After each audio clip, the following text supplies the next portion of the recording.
This is the Amaran Ray 120C, and I'll tell you right now, this is a very cool light. Today, I'm gonna go through everything you need to know about this light, plus show you some scenes of me actually using this light to light some shots and compare it to similar fixtures that I have in my kit. And no, this is not sponsored. I bought this myself, so there you go.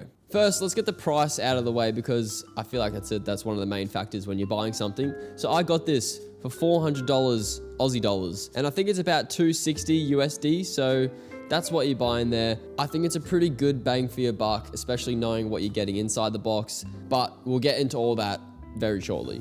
Amaran also released different sort of levels in the Ray lineup. So you got this, the 120C, then you also got the little brother, which is less powerful, the 60C, and then you got the bigger brothers, which is the 360C and the 660C, and the numbers are basically just referring to the power wattage, and the bigger the number, the more powerful it is. Anyways, without further ado, let's see what you're getting. In the box, you get the Ray 120C, the Ace lock to baby pin adapter, the Octodome 30 softbox, diffusion cloth, and the grid, the power cable, and finally, the carry bag. Now, I don't really like focusing or diving into the specs too much, like all the numbers and the nitty gritty stuff. I would just rather show you guys the real world applications and how to use it and stuff like that. But I will run through some key things just in case you're interested. So it's a 120 watt light, 22% more output than the Amaran 150C, which is a lot bigger than this. At 1 meter with a bare bulb, this light measures 6,850 lux. It's also got the new Ace lock system, so you can basically just clip on the light super easy instead of screwing things on and off, which you have to do anyways with the bottom of the stand if you're lighting it on a normal light stand, but whatever, you do you, Amaran. But it is pretty handy if you do have the Amaran Peak battery, which is basically a huge handheld battery thing that just straight up locks right onto it, no wires involved, and you got a full battery powered light, which is pretty handy. You can also power it USB-C with any type of power delivery. Basically any battery that is capable of powering this, you can do that through USB-C, if that makes sense. It's got the wonderful omni-color light engine, which basically means better colors, better skin tones, better whites, just more accurate color all around, which is just a plus, you know? That's just great news. Like with any Aputure Amaran light or other similar lights to this, the user interface is pretty simple, intuitive, and easy to use. In this new edition of the Ray series of lights, Amaran added this really cool and intuitive control wheel that has this sick haptic feedback. And it makes it just really quite satisfying and fun to make all these little adjustments when you're controlling the light. Just hear this for yourself. It behaves differently in different modes. So if you're scrolling really, really fast, you can actually almost flick it and it will just keep scrolling for you like a mouse wheel would do if you're scrolling on a mouse, and you just flick it and it just scrolls. So say you're searching for a specific hue or you want to change the color temperature, you can quickly just flick it and it's going to scroll through all the values way quicker, and then you can just stop it and land on whatever value you want. So it's not really an important feature of the light, but I just thought I'd touch on it because it's just really fun to use. Anyways, as for operating this light and all the modes it uses, you got the CCT, HSI, effects, you got this new color mode which uses the like RGB channels, and you can control the percentage of that, the red, green, and blue channel individually to help find your color, but I wouldn't really use that much. I feel like that's a bit too tedious. I'd rather just use the HSI mode just to find the hue and dial it in from there. I feel like it's a bit easier. And in the CCT mode, so for your color temperature and Kelvin adjustments, there's a magenta and green tint, so you can tint the white color to a magenta or a green side if you really want to clinically dial in a super white. And of course, it connects to an app, either the CytoSlink one or the Amaran one. Either or works good. I personally use the CytoSlink one just because I have all my other lights set up on there. But yeah, super easy. I mean, you could just go crazy. I mean, that's a bit bright. I'm sorry about that. Let me turn that back down. So yeah, super easy to control whatever you want to do. Change the colors, color temperature, effects. Anything you can do on the light itself, you can do on the app, and it's super responsive, and it's always been great. At just 5 centimeters in thickness, this light isn't much bigger than my Aputure MC. I mean, that's kind of crazy when this has 120 watts of power, full RGB capabilities.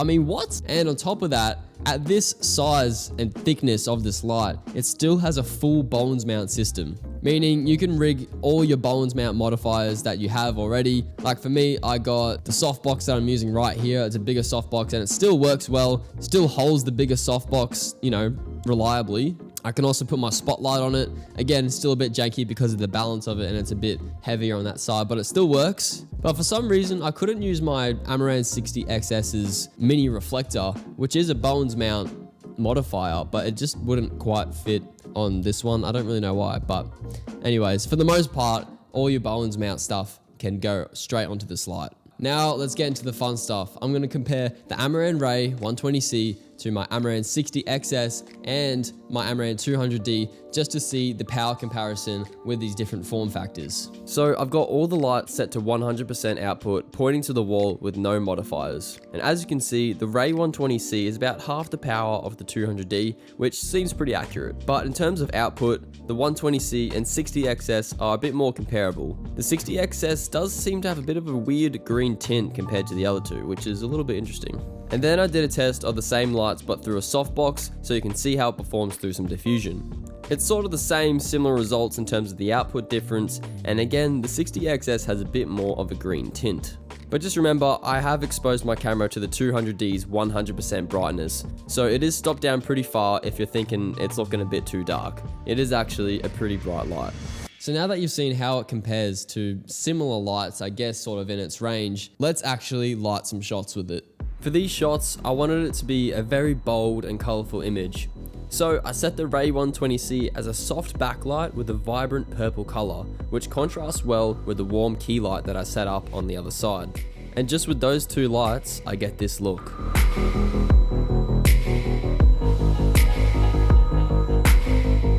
Next, I set up the Ray 120C with the Spotlight SE from Amaran as well, and set that to a straight red. And to give it some extra pop and contrast, I set up my little Aperture MC light with a deep blue to achieve this look.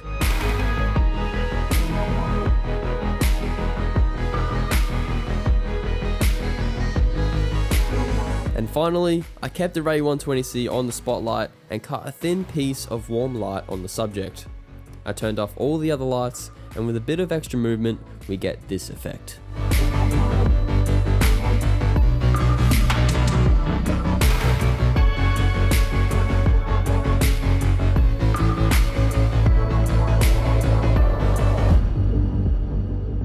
Unfortunately, I do have one slight concern, and I'm really nitpicking here. It doesn't come with a protection cap for the bulb, so it's kind of just raw dogging it in the bag if you keep it that way. It is kind of intended to keep the softbox on it and just fold it down and then put it in a bag, but I just don't really want it like that. I don't know the way I want to pack things, but it's okay. I just wish there was a slim, protection cap that you could just screw on and, you'd be good like that. And if we're really seriously nitpicking right now, I wish that the power cord that's connected into this power brick had a little locking system on it, so when you did tug the cord or if it was pulling away from it, it wouldn't unplug. Something similar to my Amaran 200D, which is actually at my feet right now, but the power brick has a little red sort of locking system on it, so the big power cord can't be pulled out. And as for the fan noise, if people care about the fan noise, I know some people do. I don't really understand it because, there's ambient noise everywhere. Some lights making a bit of fan noise, doesn't really matter. Anyways, I haven't noticed much fan noise at all. I mean, it's pretty quiet. You can turn the fan completely off if you need to, so there's that. So to summarize this light, the Amaran Ray 120C, I think it's simple, easy to use, powerful, and it's well made. It's pretty insane that you can buy this light, and for what it comes with, for $400, the value that it has and what it does for that $400, it's pretty good, especially when you compare it to proper filmmaking lights, which obviously are a different use case. They're way more rugged and well built to be able to withstand harsher conditions and also be a lot brighter for a filmmaking environment. But these are more sort of creator-friendly lights, you know, YouTubers, I guess videographers, and smaller filmmakers, I guess. This could absolutely be used in a filmmaking environment, music videos, and creative projects like that, of course. But at the end of the day, it is just super creator-friendly, and that's what it's sort of intended for. I'm just glad that I got my first RGB COB light, which is a decently powerful light, and I just can't wait to use it for creative projects, add some more color to my shots, and just have another light on standby in my kit. So I'll leave a link in the description below if you want to check this out. But for now, I'll see you guys later.